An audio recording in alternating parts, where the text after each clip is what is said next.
Bonjour Julie, merci d'avoir accepté mon invitation sur le podcast. Bonjour, merci Anne pour l'invitation. Je suis vraiment heureuse de t'avoir parce que tu es vraiment quelqu'un de très connu en Belgique, en tout cas dans l'entrepreneuriat féminin. Donc c'est vraiment un honneur. Est-ce que tu peux commencer par nous dire en quelques mots qui est Julie? Qui est la femme Julie? Alors, qui je suis? Je suis avant tout une maman d'une petite fille qui s'appelle Alice et qui a 6 ans, une petite anversoise. Je suis une maman solo et je suis surtout une entrepreneur. Donc, j'adore monter et bâtir des projets. Donc, et surtout lié à l'entrepreneuriat, aux femmes, à la formation professionnelle. Donc, on est toujours sur le même fil conducteur. D'accord. Et tu as toujours entrepris ou tu as commencé ta carrière en tant que salarié? Alors, j'ai commencé ma carrière en tant que salariée. Alors, figure-toi que j'ai un master en finance de marché. Je devais être trader et ça ne me plaisait pas du tout. Ça me posait vraiment des gros problèmes éthiques. Donc, j'ai fait mon master j'étais diplômée en 2005 du Schema Business School. Puis donc, c'était une super bonne école et surtout, le master que j'ai fait était super bien coté dans le monde. Mais ça me posait vraiment des problèmes. Alors, j'ai fait ça parce que je voulais me prouver que je pouvais le faire. C'était beaucoup de mathématiques financières. Et puis, quand j'étais en école, j'ai appris à coder parce qu'on m'a donné mon premier ordinateur portable et je faisais des sites Internet. Et en fait, je n'ai pas du tout fait de stage en finance comme mes petits copains à l'école. Oui. Et donc, je faisais des sites Internet. Et d'ailleurs, ma mère, qui dirigeait un théâtre à Paris, c'était ma première cliente, tu vois. C'était assez marrant. Et puis, à la fin, il y a mon père qui me dit, bon, Julie, quand même, tu as fait une école de commerce, un master en finance, il faut que tu valorises ton diplôme, il faut absolument que tu bosses dans la banque, c'est vraiment dommage.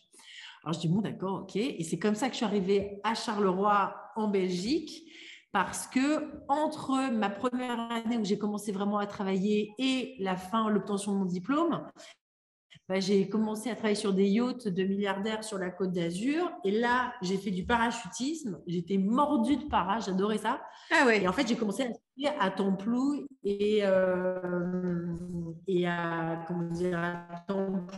Spa. Et donc, j'ai trouvé un travail à Charleroi dans une cellule placement chez Dexia.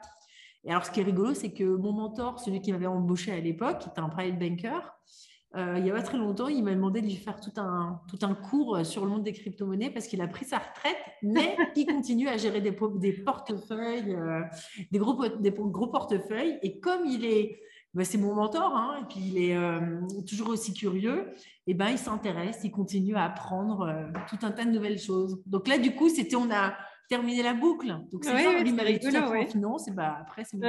Ouais. Ok, donc tu es tombée dans la tech assez tôt. Il n'y avait pas WordPress à l'époque et tous les chouettes outils qu'on a aujourd'hui, j'imagine. C'était vraiment dans le dur. Génial. Mais c'était génial. Il y avait une liberté, tu n'imagines même pas. Alors, c'était marrant parce que tu pouvais partir dans tous les sens. Aujourd'hui, tu vois, tu as des canevas, tu as des modes, etc. Tu as des protocoles, des manières de construire, tu vois, ton site Internet. Enfin, voilà. À l'époque, tu partais dans tous les sens. Tu pouvais prendre une photo comme base pour une page d'accueil et puis tu allais découper des morceaux de ta photo, tu faisais des rollovers, tu faisais des trucs super chouettes. C'était hyper créatif. Et c'est ça que j'aimais bien vraiment finalement avec les nouvelles technologies, c'est que ça alliait le côté vraiment rigueur, etc. Parce qu'il faut coder, parce qu'il fallait pas qu'il y ait une virgule ou un point-virgule qui se balade ou qui n'était pas là. Enfin, tu vois, il fallait pas de faute. Et en même temps, tu pouvais vraiment t'amuser avec des outils à l'époque que Photoshop existait. Tu pouvais vraiment t'éclater et faire des trucs vraiment chouettes. Il y avait Flash aussi. Flash. C'était trop bien, Flash. J'ai connu Flash. C'était dur à faire, mais c'était bien. Oui, parce que moi, j'étais dans la tech, alors pas entrepreneur dès mon jeune âge comme toi, mais dans la tech quand même. Donc, c'est vrai que c'est des choses qui me parlent. C'est ça. Où tu étais obligé de faire des sites miroirs pour être référencé et tout. Voilà, ouais. C'était ça. C'était une autre époque et tout. Puis bon, finalement, ça évolue.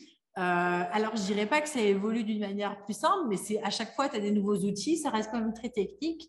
Mais bon, voilà, tu vois, faut rester dans le coup, toujours acquérir des compétences.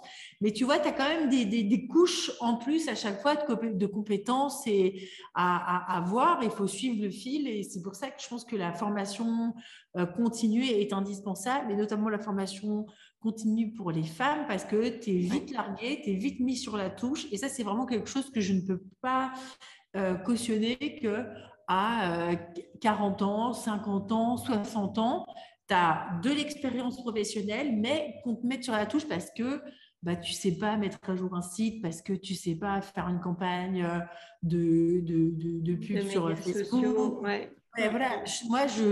Alors que c'est vraiment des petites compétences. Et tu as des femmes aussi qui font des pauses carrières et qui reviennent et qui sont complètement paumées aussi, tu vois, et pourtant qui viennent de ce milieu-là. Ouais, Donc, ouais. c'est vraiment important de mettre Oui, parce que tu vois, ça va extrêmement vite, effectivement. ça va très, très vite. Et c'est vrai, quand on est entrepreneur et indépendant ou dans une petite entreprise, ben, on doit tout faire, en fait, hein, souvent. Et on doit faire son site, on doit gérer ses médias sociaux. Dans des grosses boîtes, il y a des personnes qui peuvent être spécialisées dans l'un ou l'autre, mais quand on est entrepreneur et on a son activité, ben, si on ne sait pas faire ça, on est vraiment pénalisé, quoi. Tout à fait, Ah. tout à fait. Ok, alors tu as eu plein de projets différents, hein, je voudrais parler en particulier de Girlic, hein, puisqu'on est dans la tech et dans le domaine de l'entrepreneuriat féminin, donc je crois que ça s'y prête bien. Alors, est-ce que tu veux nous parler de Girlic? Comment est-ce que c'est né et quelle est ta mission? Oui, alors c'est vrai que Girlic, moi, c'est un blog à la base que j'ai créé en 2011. Donc, tu vois, ça date. Et donc, l'idée, c'était de parler des nouvelles technologies pour les femmes. Et en fait, c'est parti du postulat que quand j'ai travaillé en banque, juste après ça, en 2008, j'ai été licenciée et j'ai monté ma société avec un copain à l'époque. Et on faisait des sites internet et des programmes sur mesure pour les entreprises de la région de Charleroi. Et c'est là que je me suis aperçue, d'une manière vraiment flagrante, que c'était un monde qui était principalement drivé par des hommes. Et je me suis dit, mais tiens, comment est-ce qu'on pourrait attirer plus de femmes dans le secteur des nouvelles technologies? Tiens, je vais tenir un blog, je vais parler d'applications, de start-up, de choses, tu vois, qui sont vraiment dans ce domaine. Puis, il y a eu le printemps arabe, et là, j'étais très, très surprise, et je trouvais que c'était assez intéressant de voir qu'il y avait des femmes qui, pour élever leur voix au-delà des frontières, se mettaient à développer leur site internet, leur blog, tu vois. Et donc, elles étaient en train d'acquérir tout un tas de compétences numériques, mais elles ne se définissaient pas comme développeuses, tu vois.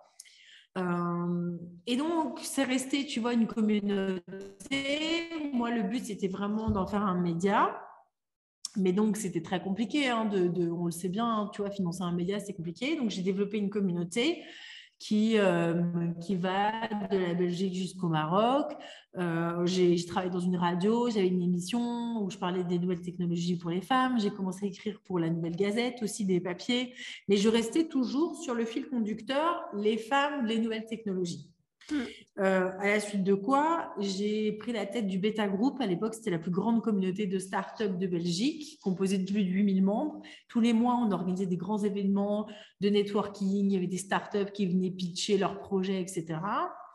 Donc, ça a duré comme ça pendant 3 ans. Et c'était intéressant parce que c'était toujours lié à ce que je faisais finalement, Girlic. Je continuais à écrire, etc. Puis, j'ai eu ma fille en 2015. Il y a Startit qui est un des 6 incubateurs de la banque ABC qui m'a demandé de développer la communauté de Startit à Bruxelles. Donc, c'était bien. Et là, pareil, j'avais 20% de femmes dans la communauté. Comme le Beta Group, c'était à peu près pareil. Et puis est venu Molengeek, donc on développe Molengeek. Donc, à la base, c'était organiser des événements ponctuels. Puis, sur base de mes expériences quand même passées, j'ai quand même aussi monté un coworking à Charleroi, une communauté, donc le Beta Group, l'entretenir, etc. Et puis un incubateur à Bruxelles.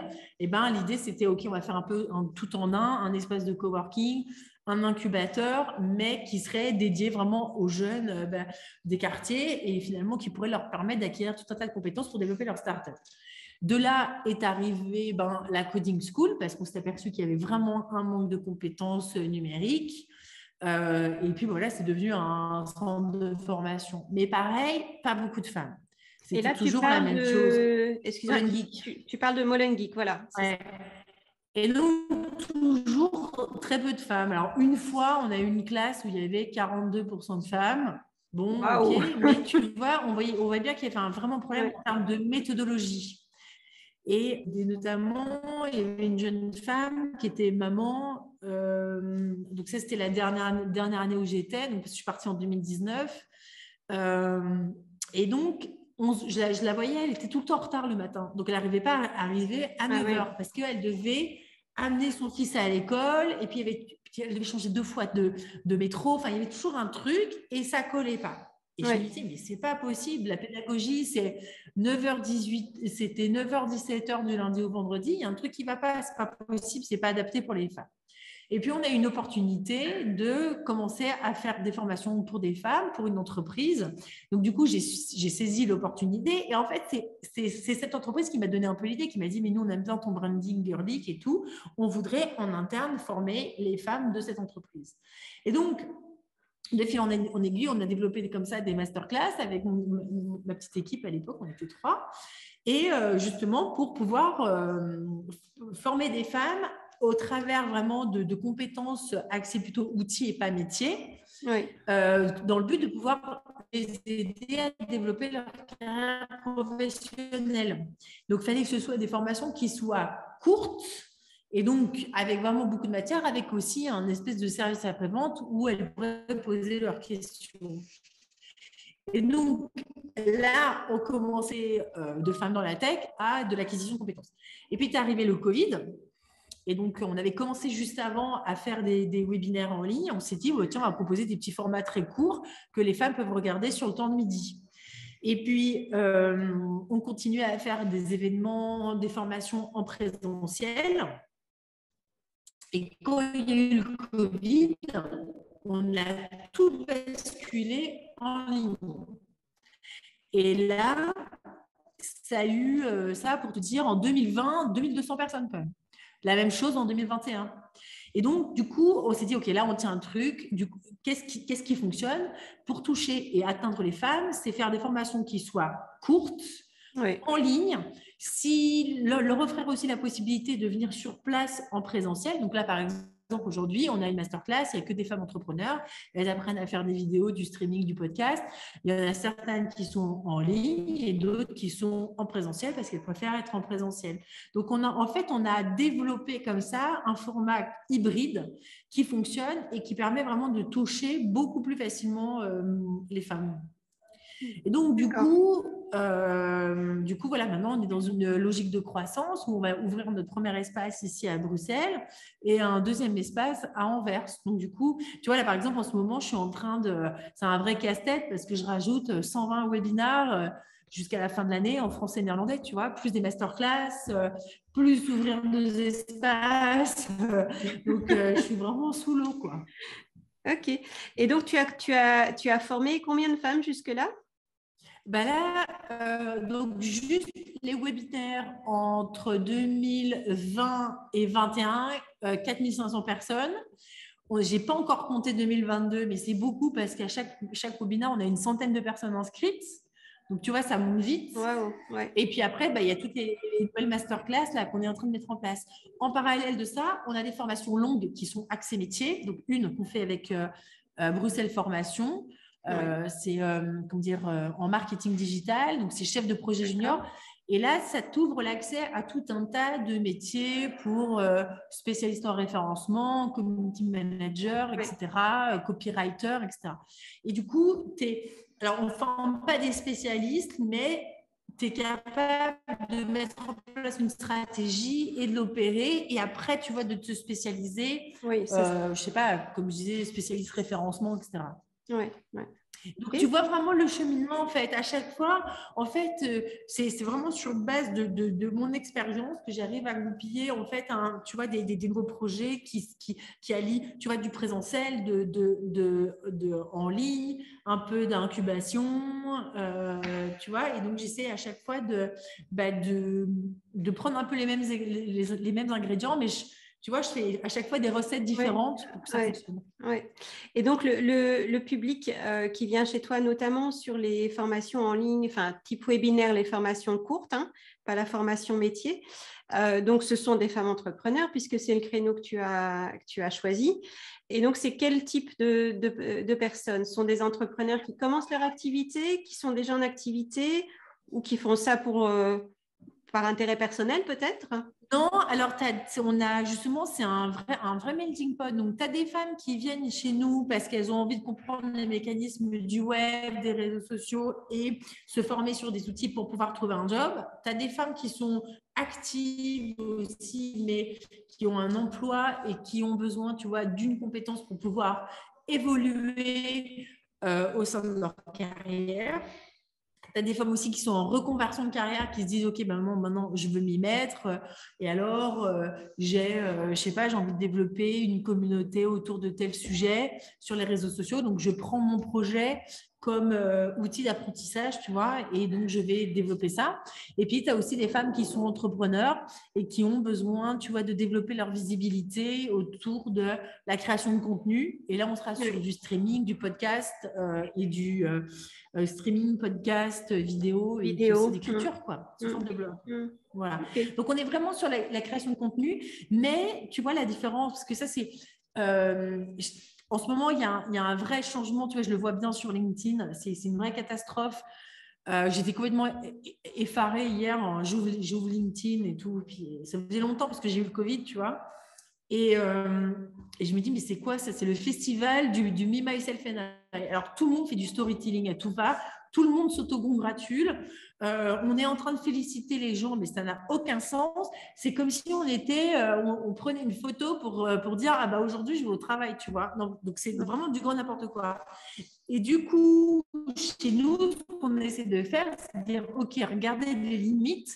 À un moment donné, il faut avoir un peu de bon sens, quoi, tu vois. Et il ne faut pas commencer à communiquer pour dire n'importe quoi. Il y a l'adage qui dit « le silence est d'or ». Et donc, parfois, c'est bien aussi un peu de pas trop… Voilà. On n'est pas là pour devenir des influenceurs, quoi. Tu vois oui, tout à fait. Mais bon, comme tu dis, il ne faut pas faire n'importe quoi. Donc, c'est vrai qu'il faut réfléchir à sa stratégie de communication, avoir une ligne un peu cohérente de communication, mais pas s'éparpiller. C'est vrai qu'on entend plein de choses variées et bon, LinkedIn reste un réseau professionnel quand même. Mais oui, c'est ça. Donc, qui a un côté humain, c'est chouette aussi, hein, parce que c'est vrai que raconter son histoire et se donner comme exemple ou se dire, ben voilà, j'ai traversé telle difficulté, et voilà comment je l'ai gérée et comment je m'en suis sortie, c'est intéressant aussi. Mais c'est vrai qu'il ne faut pas tomber dans l'excès, quoi. Non, il ne faut pas tomber dans l'excès. Et puis, tu sais… tous ces réseaux sociaux, ils ont été créés par des gens super intelligents dont la seule ambition, c'est que tu restes collé et que tu mettes de plus en plus de contenu et que tu passes du temps dessus. Et donc, il y a des algorithmes qui sont derrière, qui sont modifiés de temps en temps. Et du coup, à un moment donné, il faut faire attention. Faut connaître les mécanismes pour faire en sorte que ça nous profite, qu'on ait plus de visibilité sur nos produits, nos services, mais pas publier pour publier, parce qu'il y a un moment donné, on publie pour qui? Est-ce que c'est qui notre cible? C'est les gens, voilà, tu vois, ou c'est les algorithmes, tu vois? Il y a un moment donné, tu vois, faut rester… Oui, c'est ça. Il faut bien être conscient de sa cible et ce qu'on veut, les messages qu'on veut partager, quoi. Et donc, tu nous as expliqué en quoi c'était tellement important pour toi d'aider les femmes. Est-ce que ça veut dire qu'il n'y a pas d'hommes chez Girlic? Alors, si, il y a des hommes. Ils sont les bienvenus d'ailleurs, donc on n'est vraiment pas exclusif, mais le fait de s'appeler Girlic, au moins, les femmes, elles ne se posent aucune question. Elles savent que c'est pour elles. Et les hommes, ils sont chouettes parce que… ils s'en fichent, hein, tu vois, ils ont besoin d'une formation marketing digital, ils postulent, hein, tu vois. Au contraire, ils sont contents. Et donc, par exemple, notre formation, c'est au décor de 20 personnes. Il y a 3 hommes. Ils sont les bienvenus. Pareil, dans nos formations, dans nos webinars, ils sont tous les bienvenus, il n'y a pas de problème. Donc, il n'y a pas de ségrégation. Non, mais il se pourrait que, par exemple, pour certaines formations dans le futur, là, ce soit exclusivement femmes, tu vois, ça peut arriver. Donc, Oui, ça ça dépend dépend des vraiment sujets. Oui, Tout ok. à fait. Ouais, ouais, ok. Et donc, quel est, selon toi, le plus gros challenge dans ta mission? Le plus gros challenge Alors, qu'est-ce que ça pourrait être mon plus gros challenge? Alors, le plus gros challenge jusqu'à cette année, donc cette année, on est financé, donc on a le Digital Skills Fund, donc ça, c'est vraiment chouette. Donc, du coup, ça nous permet de nous étendre en Flandre et donner toutes nos formations en Flandre. Mais jusqu'à présent, c'était, tu vois, l'accès au financement. Le financement. Donc, jusqu'à maintenant, il faut savoir qu'on était sur fonds propres. C'est-à-dire que tout ce que je gagnais, tout ce que gagnaient les consultants qui bossaient, si tu veux, ça permettait, si tu veux, de financer toutes les activités Girl League. Donc ça, faut vraiment en prendre conscience. Et donc, si tu veux, le challenge, c'est d'arrêter de parler, tu vois, de l'entrepreneuriat féminin, des nouvelles technologies pour les femmes et de faire ce que j'appelle du pinkwashing, tu vois, c'est de parler, de faire des constats, que des constats et ne rien faire. Ça, pour moi, c'est le plus rageant, tu vois. On passe notre temps à faire des constats, mais les chiffres, ils sont dramatiques. En fait, on ne fait que perdre des femmes dans la tech. La durée de vie, la durée moyenne d'une femme dans la tech, c'est 8 ans. Tu vois, et en fait, alors, il y a un moment donné, il faut mettre en place des actions, tu vois. Il n'y a pas d'autres centres de formation axés pour les femmes dans le numérique. Il y a Interface 3 qui est axé métier, puis il y a nous qui est plutôt axé outils. Et on pense que parce qu'il y a d'autres organisations qui font aussi de la formation, naturellement, les femmes viendront. Non, ce n'est pas le cas. Parce que tant qu'on ne se met pas à leur place, tant qu'on ne met pas en place des systèmes qui s'adaptent aux emplois du temps, à la charge mentale et puis surtout à toute la charge de famille, on ne les aura pas. On les aura pas. Sûr. Et donc, c'est vraiment à nous, organismes, de nous adapter. Oui, c'est top parce que moi, je rencontre tellement de femmes qui, justement, ne se sont pas lancées ou hésitent à se lancer parce que, justement, il y a toute cette charge mentale, tout ce poids de l'organisation familiale et puis de se dire, oui, mais bon, si je lance mon projet, je vais devoir travailler comme une folle, je ne serai pas là pour ma famille, etc. Et donc, c'est vraiment une chouette action, une chouette mission justement d'essayer de combler ce fossé quoi, qui est vraiment réel pour les femmes. Oui, parce que quand tu as un mi-temps déjà à la maison, tu vois, à t'occuper de la vie de famille, c'est difficile d'avoir un temps plein sur le côté, tu vois. Donc c'est à nous vraiment de trouver vraiment des solutions qui soient complètement adaptées. Donc, par exemple, nos formations sont disponibles en replay, par exemple. Donc, tu as un sujet qui t'intéresse, ça dure 1 heure et puis on essaie de faire 1 heure avec beaucoup de contenu. Si à un moment donné, tu as des questions, il y a un groupe sur Facebook sur lequel tu peux poser tes questions. Tu vois, on essaie d'être disponible, d'être joignable. Donc, on est vraiment... on essaie vraiment, tu vois, de baisser les contraintes, les barrières qui se posent pour les femmes en particulier. Ouais. Mais après, c'est bien organisé parce qu'on fait, tu vois, on fait des thématiques. Et puis après, on essaie, comme il y a un groupe, tu vois, sur lequel tu as du contenu, tu peux faire aussi des recherches. Et il y a pas mal de choses. Puis après, on fait beaucoup de répétitions, tu vois, c'est vraiment des webinars qui reviennent, des sujets qui reviennent très régulièrement. Mais le fait de pouvoir donner l'accès au replay, ça, c'est chouette. Dans notre formation longue, par exemple, on le voit bien. Donc, c'est du e-learning. Donc, il y a 11 modules dans notre formation qui durent 17 semaines. Et donc, les vidéos, les présentations que les participants doivent regarder, elles ont un temps imparti pour les regarder. Mais si elles veulent les regarder la nuit, c'est leur problème. Si c'est le matin, c'est leur problème. L'après-midi, pas de problème, tu vois. Le truc, c'est qu'elles ont un temps imparti. Et par contre, elles viennent 1 jour à 2 jours par semaine sur place pour travailler sur des travaux de groupe. Donc, c'est vraiment une pédagogie inversée où elles vont appliquer ce qu'elles ont vu sous forme de théorie chez elles seules et les appliquer soit sur leur propre projet ou soit sur une entreprise fictive en développant un produit ou un service. D'accord. Et donc ça, c'est sur le trajet d'e-learning. Hein. Ouais, ouais, mais ça c'est top effectivement parce qu'une formation en ligne, enfin bon, il y en a énormément, hein, ça fleurit partout.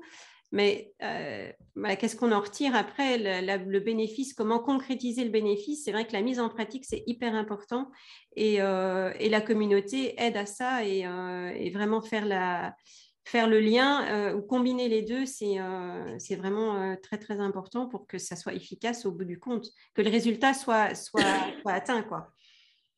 Oui, tout à fait. Et c'est ça qui est important. Je vois ici, là, dans le projet, dans le cadre d'un projet Smart City de la ville de Bruxelles. Donc, on accompagne 40 femmes entrepreneurs à développer leur visibilité en ligne. Donc, on leur apprend à faire de la vidéo, etc., du streaming, du podcast. Puis, je me suis aperçue qu'il y en avait beaucoup qui avaient des sites internet qui étaient bancals. Il y avait aussi des porteurs de projets qui n'en avaient pas. Et ben du coup, tu vois, d'office, je l'ai rajouté une session où, OK, vous devez être autonome, vous devez faire votre site internet, on achète le nom de domaine, l'hébergement, et vous devez être autonome. Et si tu veux, le fait de faire ça, c'est si Girlic devait être un objet, on serait une clé, tu vois, parce que on arrive à déverrouiller des situations. Et le fait qu'elles puissent être autonomes, ça ouvre le champ des possibles. Elles ont un site, elles peuvent le partager, dessus elles peuvent mettre du contenu, etc. etc. Mais elles appliquent en fait tout ce côté technique qui peut être une évidence pour certains. Bah, là, en fait, on les booste, quoi. C'est Oui, génial. c'est ça, elle décolle et puis en complète autonomie, c'est ça qui est top, quoi. C'est ça. Super. Et donc, tu travailles avec une équipe, hein, Tout à fait. je suppose. Vous êtes combien dans la barque Girlic ou dans le bateau Alors Girlic? là, on est 8 pour la partie francophone et on est une équipe de… Alors, ils ont combien de l'autre côté? Parce que là, on est en train simplement de se mettre d'accord sur les formateurs. Il y en a un, deux, trois néerlandais, trois anversois et puis 8 francophones. Ok, ok. Et il me semble qu'il y a un certain temps, tu avais un pied en France aussi avec Girlic. Est-ce que c'est toujours le cas ou… Si tu veux, on a un pied en France dans le sens où… alors, on n'a pas fait d'activité vraiment en France parce qu'on a fait plutôt des activités. On a fait des activités au Maroc, en Tunisie, on a fait des activités à Gaza, Ok, à Johannesburg, mais on n'a pas fait encore vraiment en France. Mais après, on a des Français qui suivent les webinaires puisque Internet, ça n'a pas de frontières. Donc, oui, bien sûr. du coup, tu vois, on ouvre au maximum. Ok. Et si tu dois tirer un bilan ou dire, voilà, où j'en suis aujourd'hui, je trouve que ma plus grande réussite, et c'est quoi pour toi? Ah, alors, alors, c'est ma plus grande réussite. Qu'est-ce que ça pourrait… moi, la plus grande réussite, c'est quand j'ai une femme qui me dit, bah, écoute, en suivant les parcours de webinar, j'ai pu monter ma boîte et maintenant j'ai des clients et j'ai des revenus. Moi, je trouve que c'est juste ça.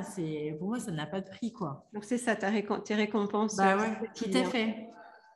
Oui, parce que c'est concret, tu vois, on arrive avec Girlic, on arrive à agir vraiment concrètement sur des choses. Il n'y a pas de blabla, c'est de l'action. Et c'est souvent ce que je reproche un petit peu aux gens, c'est de dire, c'est ce fameux pinkwashing, alors on fait que des constats, alors c'est un, et puis finalement on va pas Et on jusqu'au fait bout des quoi? choses. Ouais, on fait quoi? Et, Ouais. et- et c'est important d'aller jusqu'au bout des choses et pas lâcher. Et pourtant, c'est pas facile, tu vois, dans le coaching, mais il n'y a que comme ça, quoi. Il n'y a que comme ça que les gens, après, reviendront aussi ou enverront d'autres personnes.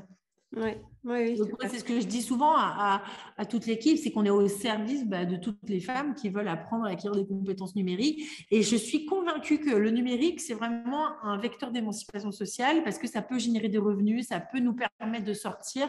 Et on a tout un smartphone dans notre poche. C'est vraiment une arme incroyable. On peut monter des business avec. Et alors après, donc là, je vais beaucoup plus loin. Mais toutes les femmes qui sont victimes de harcèlement, d'abus, etc., souvent, la plupart, elles partent pas. Oui. Que le problème, c'est l'argent. C'est l'argent. Je suis dépendante de mon mari, je suis dépendante de mon environnement familial, etc. Mais le fait de pouvoir les former et de les rendre autonomes et financièrement indépendantes, voilà, tu sauves des vies, quoi. Oui, c'est vrai. C'est vrai. C'est pas visible en fait, mais oui, c'est C'est vrai. c'est parce que c'est dramatique. Ouais. Et d'ailleurs, comme tu le dis, toi, c'est pas la tech pour la tech, en fait. La tech pour la tech, ça n'a rien d'intéressant. C'est vraiment la tech Non. comme un levier de développement, d'émancipation, d'indépendance pour les femmes, hein, c'est ça. Tout à fait. Alors, c'est marrant parce que mon père, il me disait, il faisait toujours la même analogie avec le milieu de la voiture. Alors, il disait, un homme, ça va s'intéresser à la puissance d'un moteur et une femme au confort de l'habitacle. Et c'est vrai, et c'est vraiment ça. Donc, la tech pour la tech, ça n'a aucun sens. Mais par contre, si tu utilises la technologie pour pouvoir développer ton activité, créer je sais pas moi, des funnels de vente avec tel outil, etc.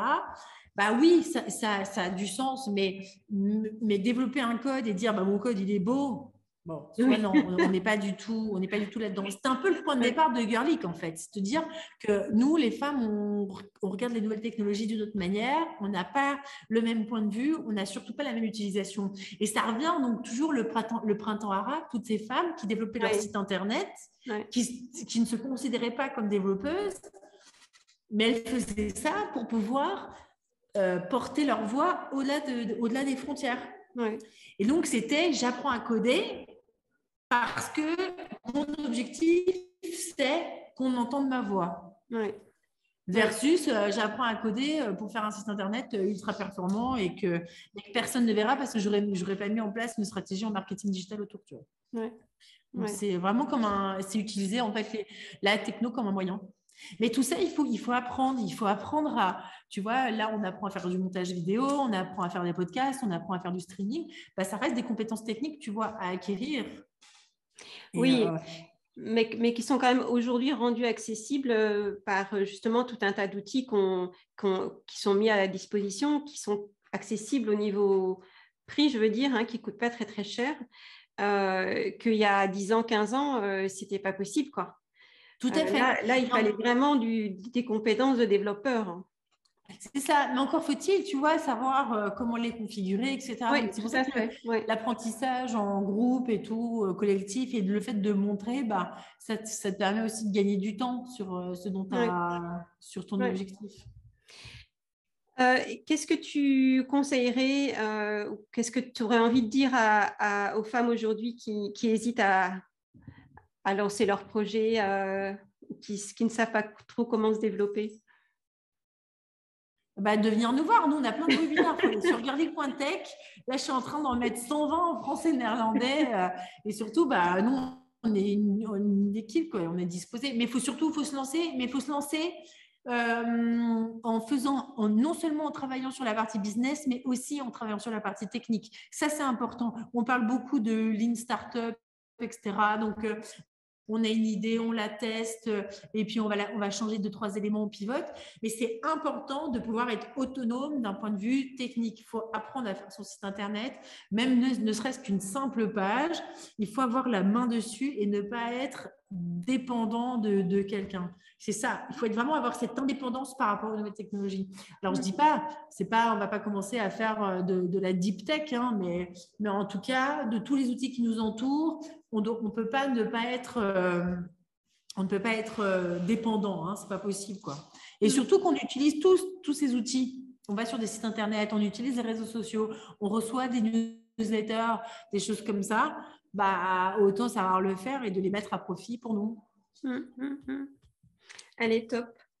Écoute, est-ce que tu peux nous dire en 2 mots où est-ce qu'on peut te retrouver sur les réseaux? Tu as un site internet, bien sûr, puisque c'est ta mission. Donc l'adresse de ton site internet et où est-ce qu'on peut te… Donc, pour tout, donc vous pouvez retrouver Girlic sur Internet, girlic.tech. Après, donc moi, je suis beaucoup sur Twitter, sur Instagram. Donc, c'est toujours Girlic. Et puis, alors aussi, on est sur Facebook. Et puis, LinkedIn, un peu moins en ce moment, parce que LinkedIn, ça me saoule. Ça, on a bien compris. Ah non, mais là, il faut que les gens se calment, quoi. Enfin, c'est pas possible, quoi.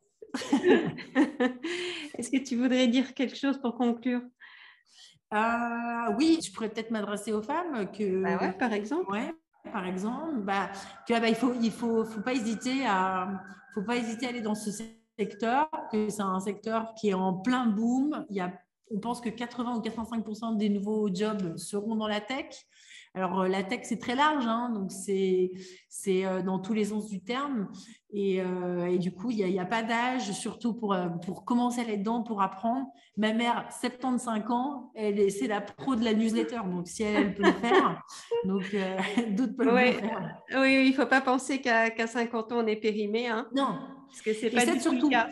Et ça, c'est vraiment quelque chose d'important de dire parce que nous, on a réussi à mettre, avec Girlic, à mettre à l'emploi des femmes de plus de 60 ans. Et il faut vraiment capitaliser sur toute l'expérience qu'on a. Ce n'est pas parce qu'on n'est pas des digital natifs qu'on est périmé. Au contraire, il faut vraiment prendre les nouvelles technologies comme des outils.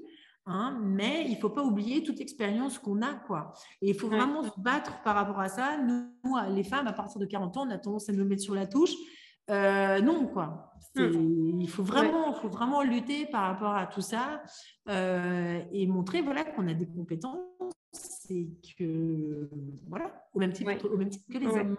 Et c'est pas facile parce qu'on est dans un environnement masculin avec des codes masculins et donc il faut savoir aussi les interpréter et se positionner. Et donc voilà, il ne faut pas faut pas hésiter à taper du poing sur la table. De toute manière, dès qu'on parle un peu trop fort, on est taxé d'hystérique. Alors, il vaut mieux rester femme. Il ne faut pas essayer d'imiter nos amis hommes. Parce qu'effectivement, comme tu dis, on est traité d'hystérique, ou on ne sait pas gérer nos émotions, ou je ne sais quoi, d'autres caricatures ou très préjugés. Mais oui, puis aussi la tech aujourd'hui, ça fait encore, pour certaines personnes, ça fait peur hein, aussi, mais il faut bien dire que c'est accessible, que c'est simple, que c'est possible pour tout le monde en fait. Hein. Je pense que ça, c'est important aussi de démystifier le mot tech. Hein. Oui, tout à fait. Ouais, c'est vraiment accessible à tout le monde. Ah oui, parfaitement. Alors là, tu sais, tu prêches une convaincue. Oui, mais bon, je le dis pour nos auditrices parce que il y en a qui disent, ouh là là, un site internet, je ne vais pas me mettre là-dedans, je ne vais rien y comprendre. Mais en fait, c'est hyper simple aujourd'hui avec les outils. Oui, c'est un coup à prendre, c'est une logique et tout. Puis maintenant, on fait pas du code. Maintenant, il y a plein d'interfaces qui permettent de rajouter du texte, des boutons. Avant, il fallait les coder et tout. Ouais. Mais maintenant, c'est beaucoup plus facile. C'est souvent drag and drop. Mais nous, on donne plein de formations là-dessus. Mais ce qui est important, c'est d'être vraiment propriétaire de son site Internet. C'est au même titre. Propriétaire de son site Internet, c'est voilà, avoir les clés de sa maison. Hein. C'est la même chose. Exactement. Ouais. Hein. Donc, c'est trop grave de pas l'être. Et puis aujourd'hui, pour 40 € maximum, tu es propriétaire de ton site, tu as ton site internet, ton nom de domaine, ton hébergement. Et puis après, voilà, tu mets WordPress et puis tu es parti. Sans garder ça dans le monde, ça fonctionne. Top. Merci Julie pour avoir partagé tout ça avec nous. Avec plaisir. Et puis à très bientôt. À bientôt. Salut Anne. Salut.